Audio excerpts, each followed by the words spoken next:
Welcome back! Las Vegas is home to major poker events like the World Series of Poker and houses some of the best poker rooms in the world. Welcome back to my channel. Today I'm heading into Red Rock Casino. We're going to learn how to play Texas Holdem Poker. It's going to be a great time. Come check it out with me.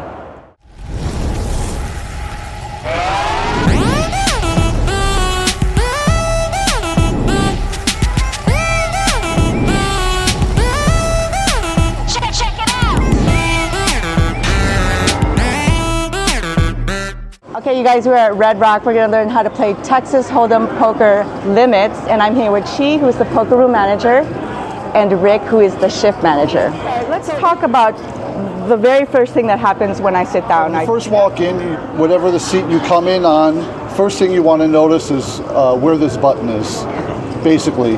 So if I'm coming in right here, or say I'm coming in here, okay, and I'm sitting down, I already know coming in that the blinds are going to be in this seat and this seat.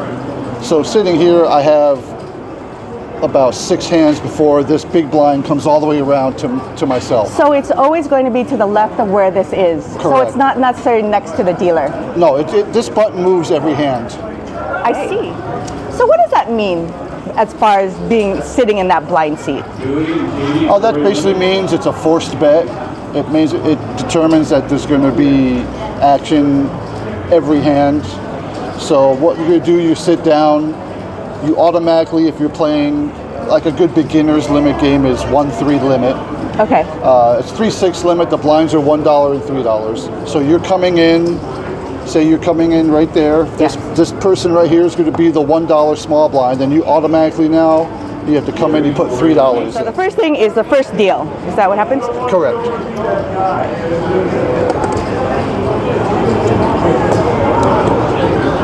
Can you just pick up the cards? So, well, I would pick them up because generally now you're going to have players next to you. You don't want them to see what you have. Okay. So you would do, I see this on TV, you do a little sneaky thing like that? They do some type of thing where maybe you want to block the cards from either this player or this player. That's what. So generally both the hands are going to be used to block these players from seeing. And then, okay, but for these purposes for learning, I'm going to flop these over so we can learn. So of course. I've got a 6 and a 7. I mean, automatically, Rick, if I see like I've got a pair when I flop, we're good, right?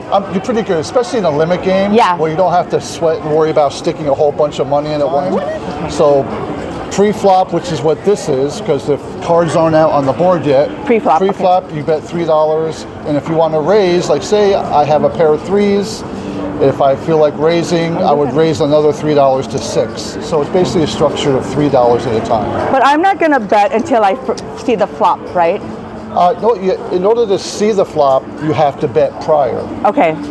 So that's where the whole section for these blinds, you already have a bet out. You've got a good hand, don't you? Because you have a pair. Okay. I do. So what I would do, it would come around, say it's folded to me, and I'm going to stick $3 in, and then it would be this person's decision now. They have $1 in. So they have a decision. They can either stick $2 in to see a flop. They can fold their hand, give it back to the dealer because this is a pretty bad hand. So folding means I'm done. Folding means you're out till the next hand.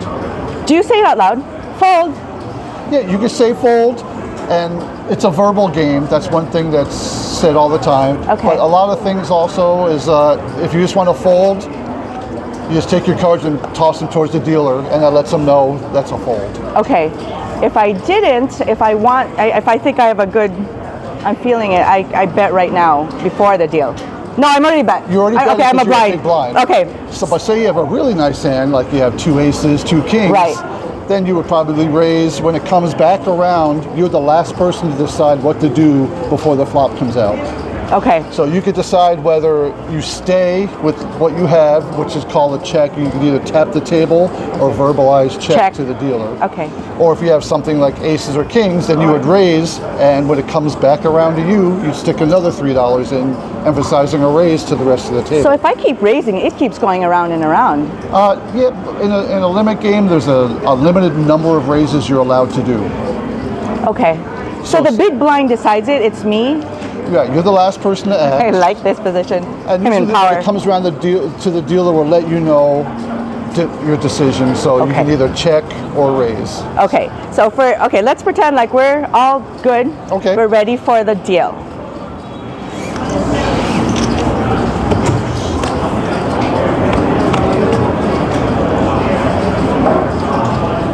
Ooh, okay. So let me just ask my basic questions. We are trying to get 5 cards or or 4? Your best 5 card hand. So looking at yours with 2 3s, you've got 3 of a kind. That's a good hand. That's a very strong hand right on the flop like that. Yeah. So now you decide if you want to check. You can either verbalize check or you tap the table, letting the dealer know you're checking. Okay. Okay, Rick. I've got a 6 and a 7. Do I give up? Well, you don't have to give up because for me, I'd be like, that's nothing. it is nothing. The rest of the players don't know you have nothing. Okay. So what you could do is you still would check. That's what I would recommend. You would check, which basically you're letting everybody know you're not betting on these first 3 cards. Right. And it would come around to me, and since I have 3 3s, I would obviously bet. Right. So then on the check. flop, you would check. I would bet $3, which is, again, on a 3-6 limit game, you're betting in multiples of 3. So now that I bet $3, it comes back around to you, and now you decide if you want to call the $3 to see the next card, or if you have a really good hand, or if you want to bluff, you can raise me to 6, or you can fold. So you basically have 3 options. So Rick, I've got a 6 and a 7. What am I hoping for? Because he's gonna deal how many more cards? There's going to be 2 more cards. There's going to be 5 cards on this. Yes, this board will have 5 cards. I mean, I'm hoping for a straight, maybe a 5 and an 8. The only thing you're basically hoping for is if a 4 and a 5 comes out on the last 2 cards, which is pretty low odds of that happening. So realistically, at this point, I don't want to spend any more money on this hand. It's not valuable. I would say fold. You could say fold or just toss your cards towards the dealer, and that lets him know the hand is over. Yes. Okay, so let's do this again. Big blind. $1, $3. So like we said, because it's a whole new hand, this button moved Yes, to the left. I'm no longer big blind. You're no longer big blind, now you're the small blind. Okay. So it would generally, so this person would be first, because he's the left of the big blind. Right. So generally, just for the sake of I don't know, you guys. Now he's got a 6 and a 7 in the same suit potentials, and I'm getting these sucky cards, Rick. It's rigged. A lot of people think that way. You'll be amazed at how many people blame the dealer for the cards they get. It's amazing. Well, look at that. Amazing. Okay, let's go. All right, Chi, give me something. So what we do is this person's first to act. Okay. And if we don't know what's going on, the dealer will always help facilitate this. He will always point to the player. Not point, but he'll sit there with the open hand and let the player know it's your turn. Let me Correct. say, are there, before we flop this over, are there any kind of sort of strategy I should be kind of learning before I come in and play? When I first started, Yeah. I would come and I would just stand back and watch. Okay. I would just watch the way the game is played, because I had no idea what I was doing. Right. So I'm watching, and if there's somebody, maybe someone off to the side, I would ask questions. So there's plenty of ways you're always going to be nervous when you come the first time. It is kind of intimidating. It's very intimidating. Yeah. It is, because you watch it on TV and how they do it. Right. But they're playing for millions of dollars, you're playing for hundreds. So Yes. it's a big difference. So let's flip these over.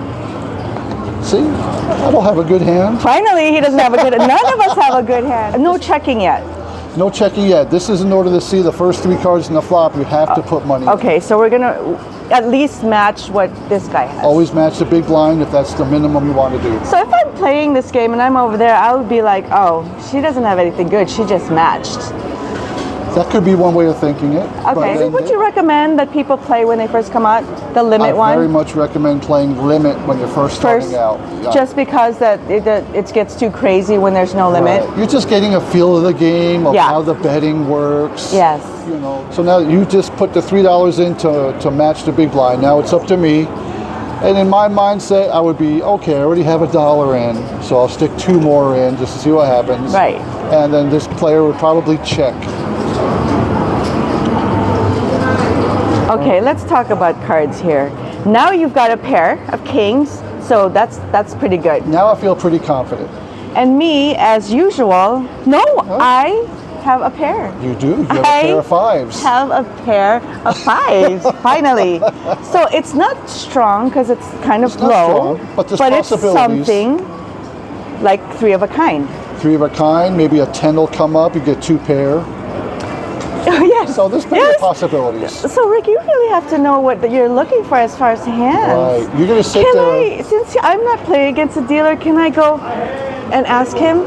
You are not allowed to ask the dealer for advice whatsoever. Okay. And he or she would let you know that I am not allowed to do that. The small blind would always act first on these first 3 cards. I see that I have a pair of kings, which is a pretty strong start. I would bet $3. And then this player having basically no chance in anything really, except a prayer that the last 2 cards are a queen or an 8 or an 8-8. So realistically, they would fold. They would fold. They would take their cards and toss them towards cheek. Okay. And now you decide. I kind of somewhat have a strong hand now that you said I might get a 10. You never know. So I can raise. Can I raise you? You can raise the $6 if you feel confident. Raise. And now I'm worried, even though I have a strong hand. Do you have 2 5s in your hand? Do you have 2 9s in your hand?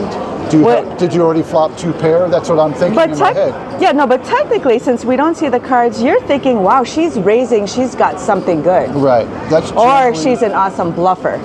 That's the thing. That's the whole idea of putting pressure on the other player. Yeah, okay. And that's the one thing with limit being structured. It's not going to cost me everything at once. I'm going to just call your $3 to see the next card and see what you do now, basically, when the next card comes out. Okay. All right. Why didn't you give me a 10?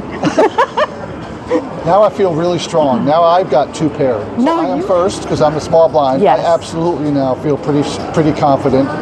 And as someone, I am now going to look at your bet because the higher you bet, chances are, again, unless you're bluffing, you got something good. Now that it's on the turn, now the bet is $6. You're seeing me put it, even though you raised on the flop. Yes. Now I don't feel too bad now having 2 pair. So I'm betting 6 anyway. Now I'm waiting to see what you do. Whether you want to call the $6, raise me to 12, or fold your 10 or a 5. Yes. So now I am first, knowing that I have 2 pair. I see that there's no flush out there whatsoever. Yes. There's a possible straight, but in my head, I'm not thinking you have a 6-7 at all because of the way the betting went prior. Right. So I'm going to go ahead and stick the $6 out, feeling pretty confident in my hand, and I'm putting pressure on you to decide what you want to do. Can you say that again, as someone who's thinking, what do you think I have that I'm still in the game? Well, being that you raised me on the first 3 cards, in my head, there was a possibility you had 2 9s or 2 5s, but you didn't raise me when I bet on the 4. Yes. So now that went out the window in my head. You could still have something like King Queen or King Jack to where you thought your king was really good. Right. But with 2 pair, I still feel pretty confident. I have nothing. I mean... You have a pair of 5s, which is the second lowest pair on that Do board. I bet now or just say... Well, I already bet. Okay, so Your decision is call the $6, raise to 12, or fold your hand. If you just say, he kept betting, he has to have better than a pair of 5s. I'm thinking that, so if you're a bluffer, I'm already thinking you psyched me out. Right. So would you? I would fold 100%. Because the pair of 5s is really nothing. Pair of 5s not very strong, and by the betting that I did, calling your raise, and then still betting after that, you have to assume I have a good hand. Yes. Okay. So I have to say it. That's it. You have to say fold. I think it's a little intimidating. What are your tips before they come out and play, or when they come out and play? First of all, the most important part is give yourself a limit on what you're willing to lose, because most likely you will probably lose your first few times because you don't know what you're doing. So give yourself a set limit. I'm only going to bring $100 to the table, or $200, or whatever you want. Because it does go pretty slow. It takes a while. Limit does, it drains slowly. Right. Especially if you don't play many hands. You can sit here for hours. And then you do recommend, I don't know, watching a few videos, or just... Watching videos, or standing behind the table and watching the play. I mean, I think you should basically know what your winning hand should be. Like, you should understand what a royal flush looks like. And I mean, that's not where, you're not going to learn it here. At least come to that table, arm knowing what the pair looks like, and a royal flush and a straight flush. Okay. Thank you so much for hanging out with me again. Until the next video, stay safe. Bye. Thank you so much for watching. If there's any other video you'd like to see, let me know in the comments below. Let's keep in touch. I'm on Instagram, TikTok, and Twitter at In and Out of Vegas.